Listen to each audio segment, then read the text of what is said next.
말씀의 제목이 배역입니다. 배반하다의 배역이 아니고요. 맞다의 배역입니다. 우리는 1장과 12장을 통해서 하나님께서 여호수아를 통해 가나안의 정복 전쟁을 이루어 가시는 것을 함께 보았습니다.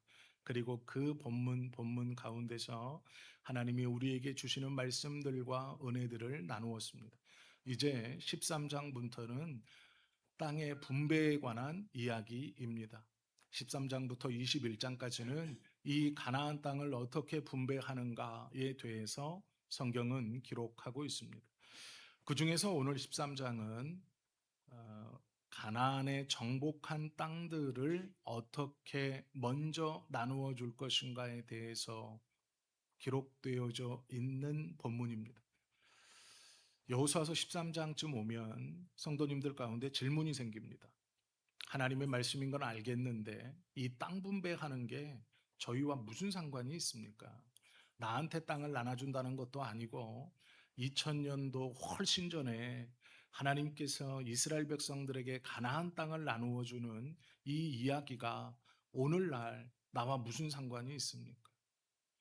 현대의 성도들은 하나님의 말씀을 자신과 연결해서 생각하려고 합니다. 맞습니다. 그것이 첫 번째의 하나님의 말씀을 받는 자세입니다. 이것을 조금 어려운 말로 적실성이라고 합니다. 예를 들면 이것이죠. 하나님이 은혜 주신다는 것을 알겠습니다. 하나님이 나의 삶을 지키신다는 것을 알겠습니다.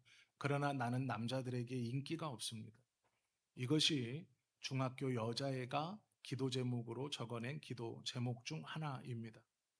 하나님의 크심도 알겠고 하나님이 내 삶을 지키심도 알겠는데 내가 좋아하는 남자아이는 나한테 관심이 없어요. 내 주변의 남자아이들은 나에게 관심이 없어요. 14살, 15살 여자아이가 충분히 가질 수 있는 마음입니다. 이렇게 연관시켜 생각하는 것을 적실성이라고 합니다. 하나님이 어떠함은 알겠습니다. 그러나 지금 나의 삶에 이러한 문제가 있습니다. 그것과 하나님이 무슨 관계가 있습니까? 라고 생각하는 것이죠. 이것이 우리들의 문제입니다. 나에게 상관이 있는가? 그러면 이 말씀은 귀하고 나에게 상관이 없는 것 같은 저 말씀은 별로 중요하지 않은 것이죠. 이스라엘의 땅 분배가 과연 지금 우리들에게 무슨 상관이 있는가? 이렇게 되물을 수 있습니다. 그건 적실성에 충분히 입각해서 고민하시고 질문을 던질 수 있는 말입니다. 그러나 하나님의 말씀은 허투루 기록된 것이 없고 우리에게 허투루 주시는 것이 없다라는 것이죠. 13장부터 기록되어져 있는 이스라엘의 땅 분배는 매우 중요합니다. 그리고 성경도 이것을 매우 자세하게 기록하고 있습니다. 왜 중요합니까?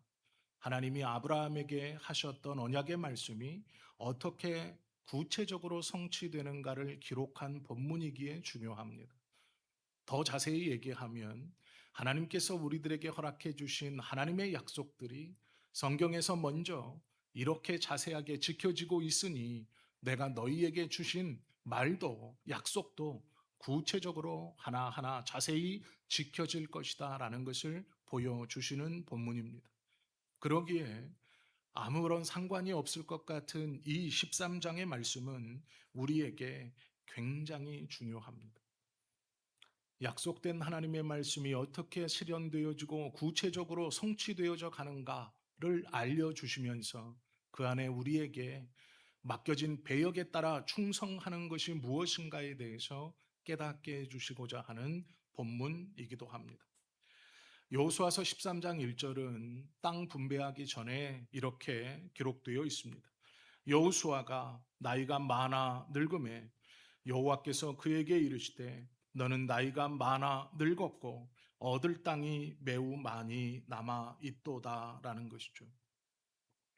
얻을 땅이 매우 많이 남아 있는데 여호수아는 늙었습니다. 이제 가나안 정복 전쟁은 한두 번의 전쟁이나 서너 번의 전쟁으로 도시국가 몇 개를 멸망시킨다고 해서 끝날 전쟁이 아니라는 것을 성경은 가르쳐 주고 있습니다. 내가 너에게 약속하고 네가 내 말을 쫓아서 정복해야 될 가나안 땅은 아직도 많이 남아 있다. 그런데 너는 늙었구나.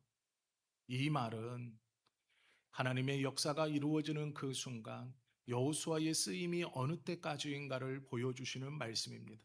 즉 배역에 대한 말씀이고 범위입니다.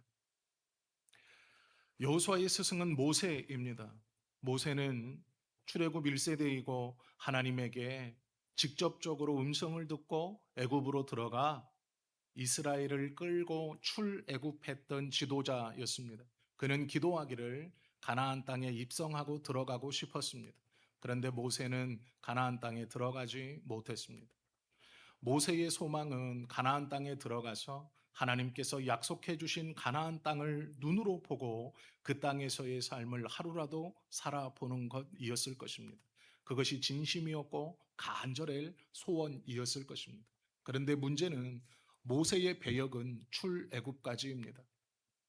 광야에서 하나님의 뜻을 깨달아 이스라엘이 정결케 되기까지입니다.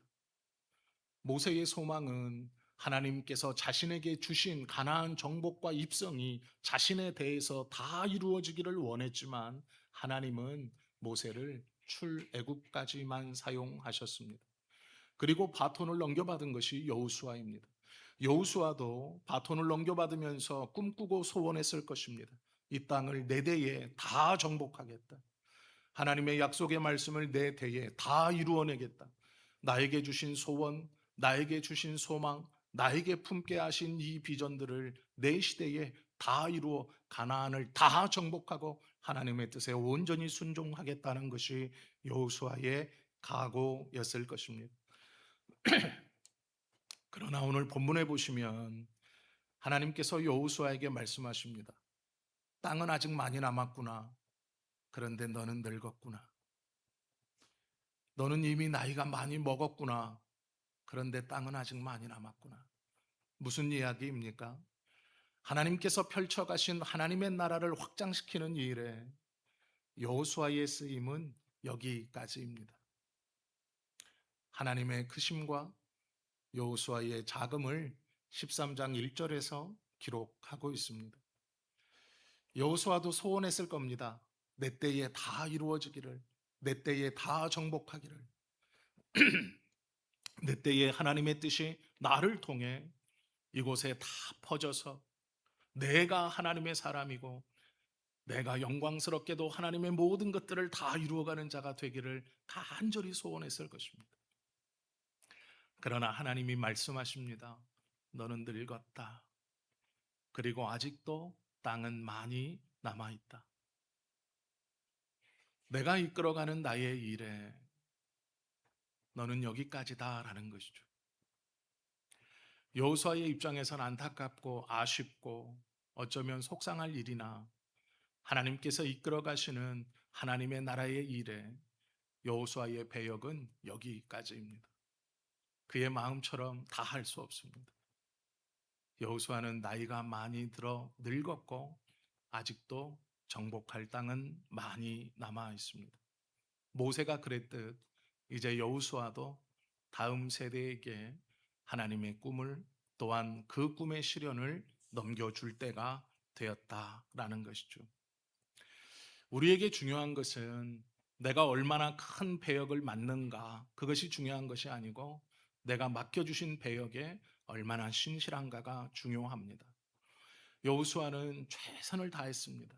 모세 또한 최선을 다했습니다. 그러나 한계는 명확합니다. 큰 것을 맡기를 사모하는 것도 중요할지 모릅니다.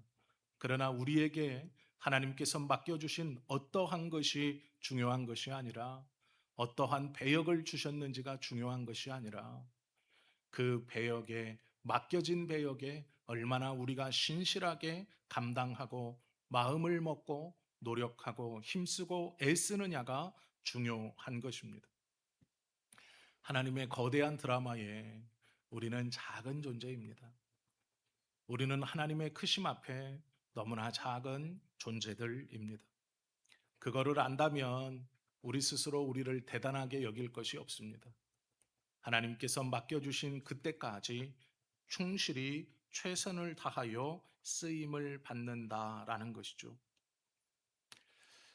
정호승 씨가 쓴 햇살에게라는 시가 있습니다. 이 내용이 참 심오합니다. 이른 아침에 먼지를 볼 수 있게 해 주셔서 감사드립니다. 이제는 내가 먼지에 불과하다는 것을 알게 해 주셔서 감사합니다.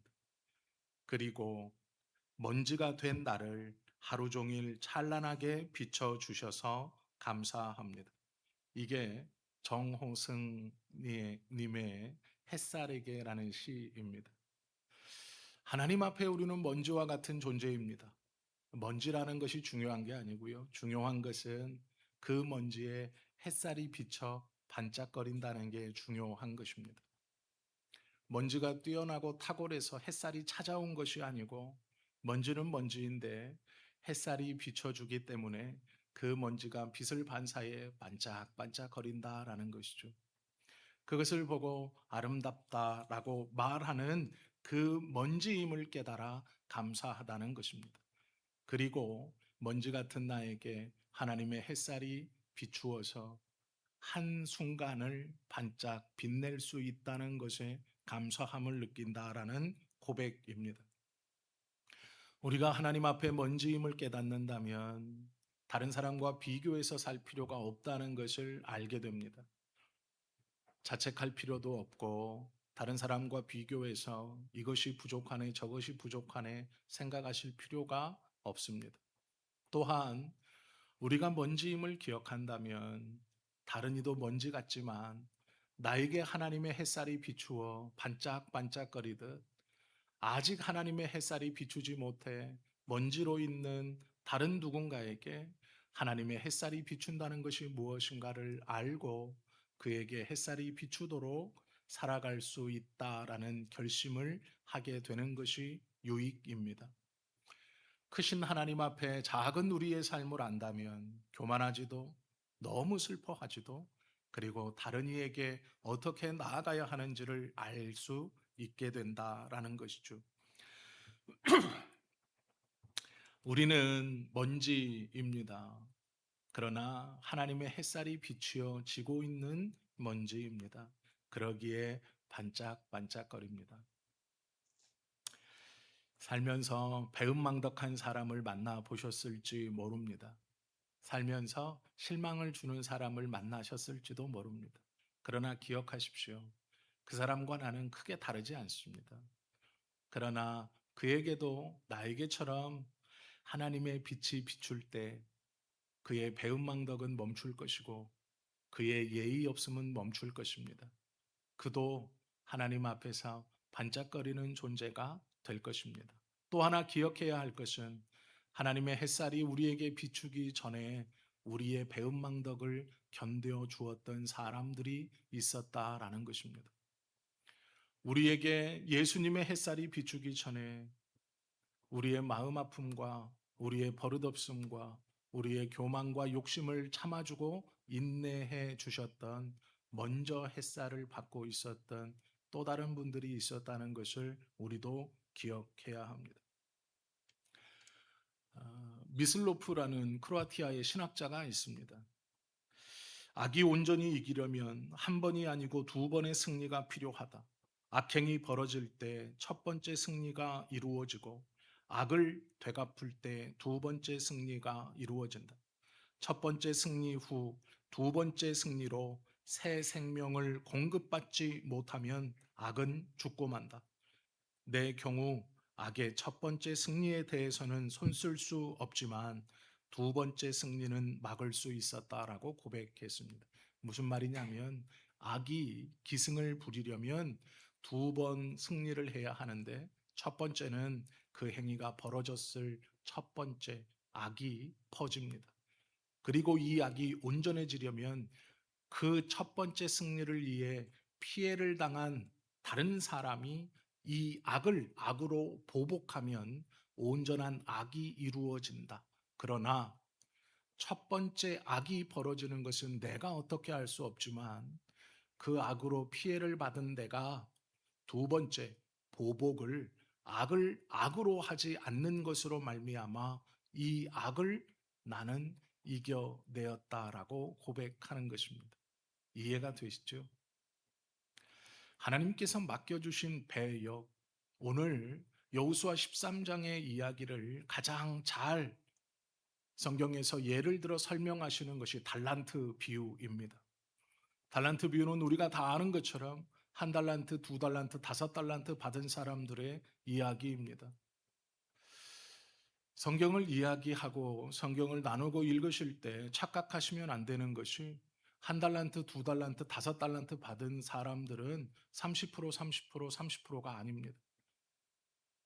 세상에는 33.3%가 한 달란트를 받았고 33.3%가 두 달란트를 받았고 33.3%가 다섯 달란트를 받았는데 왜 나는 해필이면 66.6%에 들어가지 못하고 33.3%에 들어가서 남들에게 자랑할 것도 없고 내세울 것도 없고 남들이 다 가지고 있는 것보다 부족한 한 달란트 받은 33.3%에 들어가 있을까? 그것이 아닙니다. 이 세상에 다섯 달란트 받은 사람은 몇 사람 되지 않습니다. 모든 것을 다 갖고 있고 앞서서 출발하는 사람은 몇 사람 안 됩니다. 두 달란트 받은 사람도 마찬가지입니다. 몇 사람 되지 않습니다. 달란트 비유의 중요한 점은 달란트 비유의 주인공은 한 달란트 받은 사람이 주인공입니다. 한 달란트 받은 사람은 대부분이 한 달란트를 받았습니다. 우리 모두가 다 한 달란트를 소유하고 있습니다.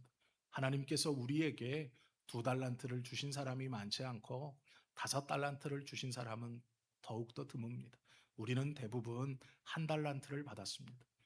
그런데 성경에 기록된 한 달란트 받은 사람은 그 한 달란트를 준 주인을 원망하고 주인의 뜻을 곡해해서 그 한 달란트를 땅속에 묻어놓고 그대로 가지고 갑니다.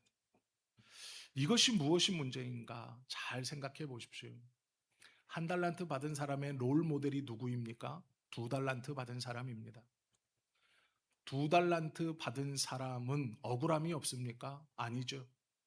한 달란트 받은 사람이 두 달란트 받은 사람을 쳐다보고 다섯 달란트를 받은 사람을 쳐다보면서 억울해 합니다. 나는 왜 한 달란트밖에 주지 않은가? 저는 왜 두 달란트를 주었는가? 왜 쟤는 다섯 달란트를 주었는가? 그리고 주인의 뜻을 곡해하고 원망합니다. 그러면 두 달란트 받은 사람은 원망할 게 없습니까? 아니죠. 자신의 눈앞에 누가 있습니까? 다섯 달란트 받은 사람이 있습니다. 두 달란트 받은 사람의 두 배가 넘는 금액입니다. 그러면 한 달란트 받은 사람처럼 두 달란트를 받은 사람도 주인을 원망하고 비교하고 곡해해서 그 두 달란트를 땅속에 묻어놔도 아무런 문제가 벌어지지 않습니다. 어쩌면 당연한 것 같습니다. 한 달란트나 두 달란트나 다섯 달란트 앞에서는 아무것도 아닙니다. 그런데 두 달란트 받은 사람의 반응은 좀 다릅니다. 주인의 뜻을 곡해하지 않습니다. 주인의 뜻을 왜곡하지 않습니다. 자기가 받은 두 달란트가 다섯 달란트에 비해서 적다고 원망하지 않습니다. 그 두 달란트를 열심히 활용해서 두 달란트를 남깁니다. 그런데 중요한 건 주인의 칭찬입니다. 다섯 달란트를 받아서 다섯 달란트를 남겨 주인에게 열 달란트를 주었던 종을 칭찬하는 칭찬과 두 달란트를 받아서 두 달란트를 남겨 네 달란트를 주인에게 준 종을 칭찬하는 칭찬이 똑같습니다. 두 달란트 받은 사람도 다섯 달란트 받은 사람과 비교하면 불만을 가져야 하고 원망을 품어야 하고 주인의 뜻을 충분히 곡해할 수 있습니다. 그러나 그렇게 반응하지 않습니다. 이야기의 요지는 대부분 한 달란트 받은 우리가 두 달란트 받은 사람을 롤모델 삼아서 주인의 뜻을 곡해하지 않고 하나님께서 우리에게 주신 한 달란트를 열심히 활용하여서 한 달란트를 더 남겨 두 달란트를 주인에게 돌려주는 것입니다. 그러면 두 달란트를 통해 네 달란트를 남겨 주인에게 돌려주어 받은 종의 칭찬과 다섯 달란트를 받고 다섯 달란트를 남겨 열 달란트를 종에게 주인에게 주었던 종이 받은 칭찬과 같은 칭찬을 받을 것이다 라는 것이죠. 우리 대부분은 한 달란트를 소유했습니다. 그리고 대부분의 성도들은 비교하며 삽니다. 하나님, 나는 왜 이것밖에 안 됩니까? 하나님 나는 왜 이것밖에 없습니까? 하나님 나는 왜 이것뿐입니까? 라고 하나님을 원망합니다. 자기는 부족하다고 스스로 생각합니다. 모자라다고 생각하고 할 수 없다라고 생각합니다. 그리고 그것을 땅속에 묻어놓습니다. 지금 그것이 어쩌면 우리의 모습입니다. 배역이 잘못됐죠. 하나님 나는 큰 배역 받기를 원합니다. 5달란트 받기를 원합니다. 최소한 2달란트는 받아야 되겠습니다. 아니요. 어떠한 배역을 맡았느냐가 중요한 게 아니라 그 배역에 얼마나 신실하냐가 중요한 것입니다. 하나님께서 우리에게 1달란트를 주셨다는 것을 감사할 수 있어야 합니다. 그리고 그 1달란트를 열심히 굴려 1달란트를 남기면 됩니다. 그러면 2달란트를 받아 5달란트를 받아 4달란트를 남긴 10달란트를 남긴 종과 동일한 칭찬을 받습니다.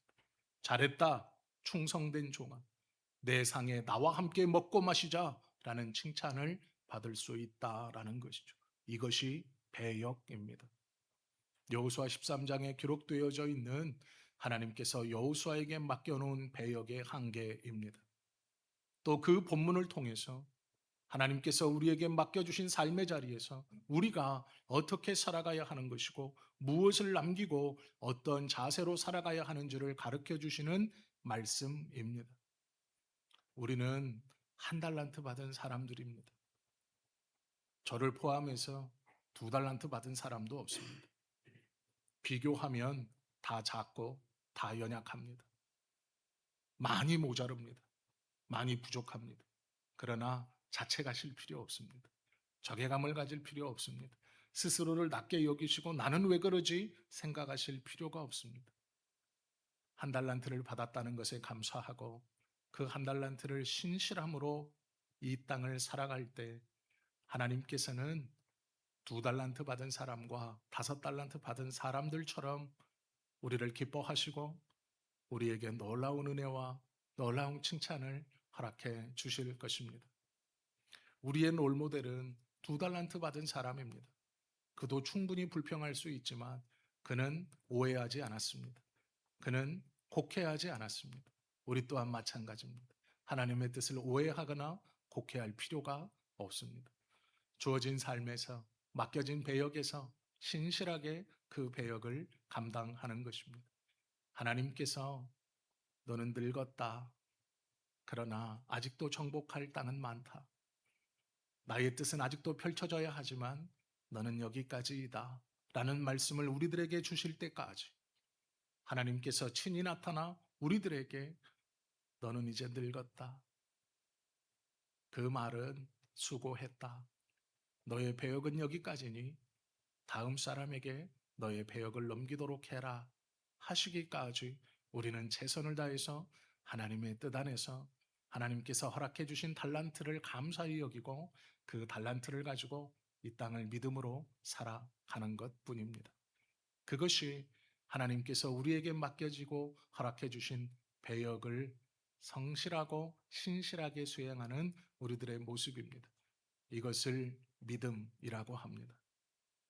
이것을 순종이라고 합니다. 이러한 믿음과 순종이 우리의 삶에 넘쳐 우리 주님이 오시는 그날 우리를 보시고 우리 모두에게 1달란트 받았는데 잘했다. 충성했구나. 나의 상에서 함께 먹고 마시자 하는 예수님의 칭찬을 직접 듣는 저와 여러분 다 되시기를 예수님의 이름으로 축원합니다. 기도드립니다.